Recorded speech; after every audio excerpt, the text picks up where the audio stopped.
ohun Olúwa bá ń ṣe, ohun Olúwa bá ń ṣe, ọ̀dà bí ọ̀dà o, ọ̀dìyàn kọ́ ló fi àwí, ohun Olúwa bá ń ṣe. Oya bàbá kó máa lò pé. Okay,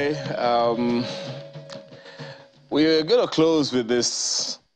That fellow you're seeing on the screen is going to tell you all about himself. The only name I have known him as is Voice Olorun. He's our artist of the week. Thank you so much for joining us this morning. Yeah, it's a great pleasure. What they say is a Christ-centered music and entertainment brand that delivers premium local music, Apala genre being the core, in the most contemporary language possible. They use the music to put the Yoruba culture in the heart of the growing Nigerian and a global sport.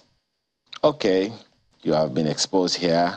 Fẹ́rànmi Bíàlá is the lead and face of the group and is a change agent working as a cultural ambassador who believes traditional isn't local. Thanks for joining us this morning. Yeah, it's a great pleasure to be here again.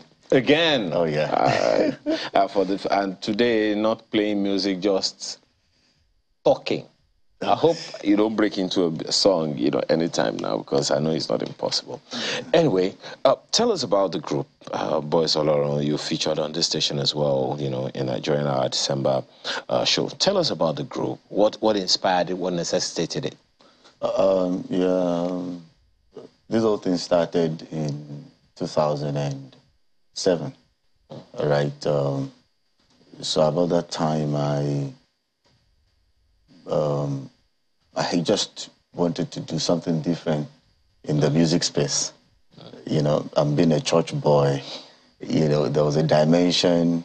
Every potential musician that was coming out from the church was going then. And so thanks to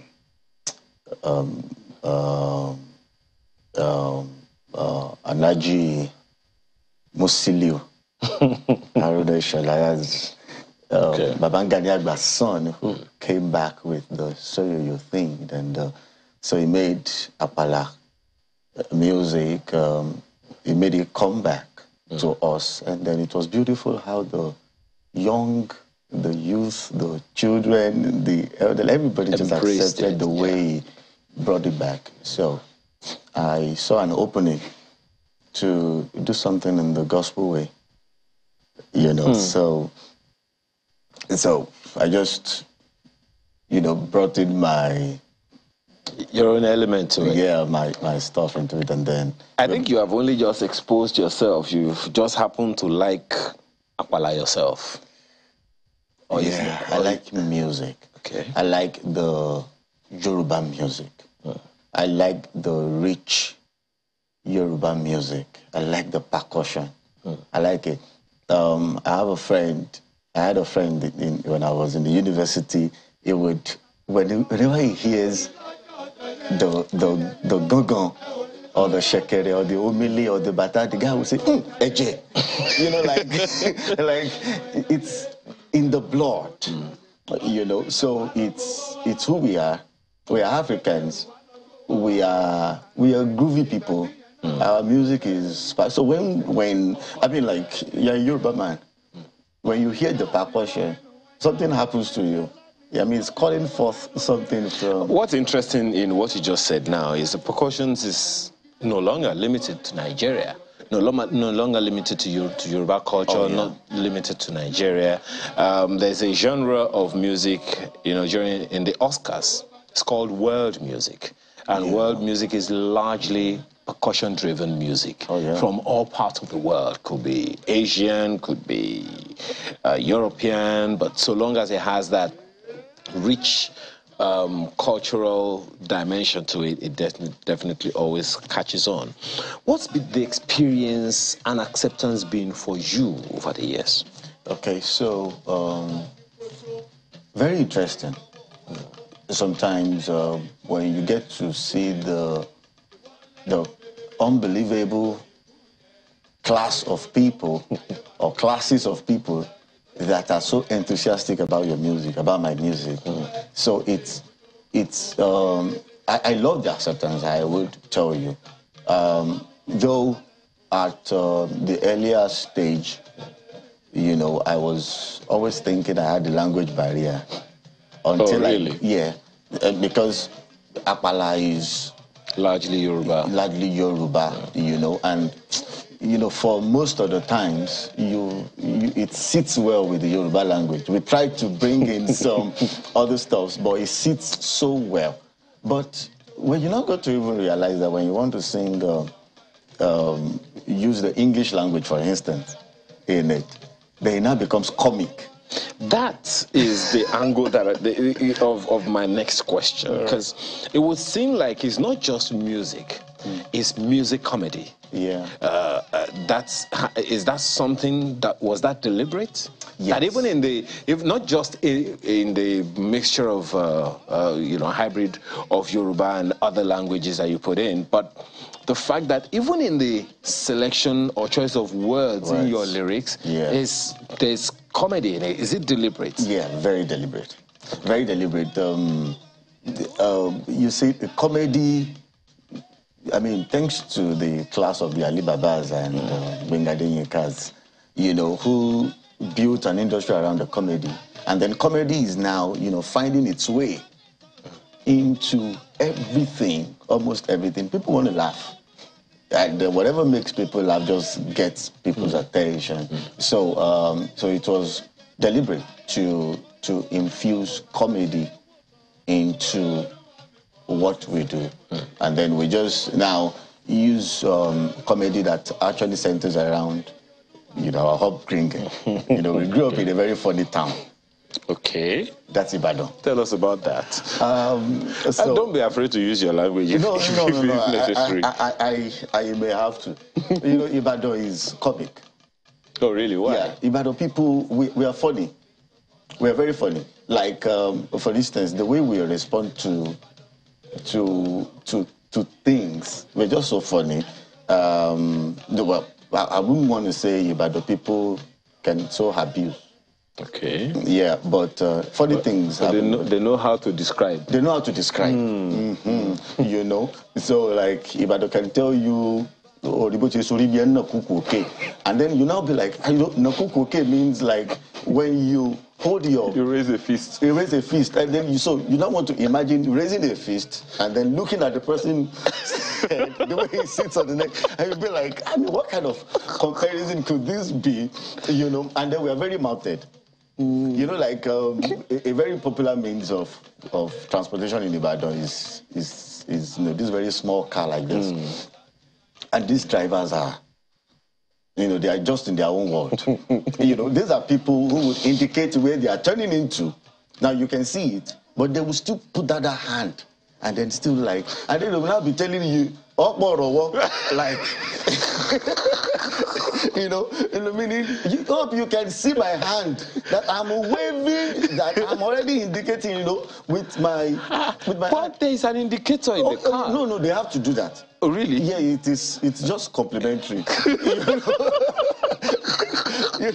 you know. So, and then being a very proud Ibadan indigenous, I always want to build stuffs around it. Like, you know, for instance, I just tell you that if you didn't grow up in Ibadan, or somehow Ibadan is not in your life, you know, I would tell them when I find myself in the church environment that you are not, probably your born again sheep is not is not complete, because. And why is that? Okay, so there are unique experiences in Ibadan if you grow up in Ibadan. There are some kind of child plays, you know, like, maybe I should ask you, do you know Ojuore? The good eyes? God Almighty. So Ojuore, you know, like, is a kind of game, and then so that Ojuore sounds like a place of fortress. Okay. You know, like some kind of hide and seek, like catch me and you go catch me. You know, like, so once you get to your Ojuore, nobody can just touch you there. So that's hide and seek. You don't, no, this one is Ojuore. you know Buyo. Buyo is to pack salt. Salt. Yeah, but this one now is it's sand. We use sand. All right. So you have that. You heap up, a portion of sand. Then you put a broomstick, and then everybody now booyah. So you take a portion from the sand. Okay. So whoever takes the last portion that makes the drumstick to fall will be beaten to pulp. Amen. And then some kind of experiences like, though that could cut across the southwest, but very typical in Ibadan. I mean, like in those days, the public primary schools, when they taught you English in Yoruba, I tell you, G-O, Kinyo. You say, go ni. Say, hi, and Kinyo, So, and it's a C-O-M-E, Kinyo. Children will be like, come. You understand? So they pronounce those words the way they, you can hear, no, that those are things that happen. M-A-N-G-O, Kinyo, you hear children shouting, Mangoro. There's no arrow. Mangoro. So, and then, you probably... It's mango. You're from the mango. You're from the Tush family. And you could be correcting other people. I'd be like, no, it's not Mangoro. It's Mangro. So you have a lot of our people. So someone could just walk up to a trader and tell you, "F my name Mlik." Trying to be Tush, Mlik. That's supposed to be milk. Yeah, but they would normally pronounce it as Miliki. Okay. So this person now trying to be Tush, not tell you have my name Mlik. And you hear people talk about it like, okay, I'll go in your slipper. Slipper. It's a silver. No, it's slipper. So we just had to build that sense of humor and then bring it into our music, And it's cheering that you've said that. Anyway, time flies when you're having fun, right? So tell me, what is next for Boys Olorun? You've talked about the acceptance. I've seen that over the years you've added accompaniments to the percussions. Yeah. But what necessitated that? If you can tell us that in 30 seconds. So just doing everything to put my culture, my traditional music, this Apala, on the global spot. Yeah. So I want to just speak and do my music in a contemporary language as much as I can do it and still retain the originality of the... So what is next for Boys Olorun? Okay, so... I see that you have this monthly Thanksgiving event. Yeah, Thanksgiving Sunday. So what's actually coming up next is my album. Okay. Yeah, so my album is coming in, less than 2 months. Okay. Yeah, with couples of videos. So there's a whole lot of work that has gone into that in the last 1 year. I can imagine. But let me protest ahead. One of the challenges we have with traditional music is they're in long plays mostly. Okay, so we have corrected that. Okay. We've put you into consideration. Please, thank you very much. So we have our tracks in 4 minutes, 5 minutes, 6 minutes, 3 minutes, and like that. So you can have them the way you always want them. What's the future of traditional music where you come from? I'm not just to the traditional Yoruba tradition now, but to African, Nigerian traditional music, the Igbo cultural music, Benin cultural music, Hausa cultural music, Fulani cultural music, and the rest. For you, what's the future? Okay, so what I see, what I've been seeing, and what we are seeing already is we're getting a better global recognition. Yes, so it's unbelievable. Some parts of the country and some other languages of the country that are already buying into what we're doing, because I see a lot of people trying to infuse, take it to the world, bring the world into it, and then take the music to the world. So I believe our traditional music is going to be a global music. Absolutely. We have to thank you very much for being a part of our great conversation this morning. Thank you for having me.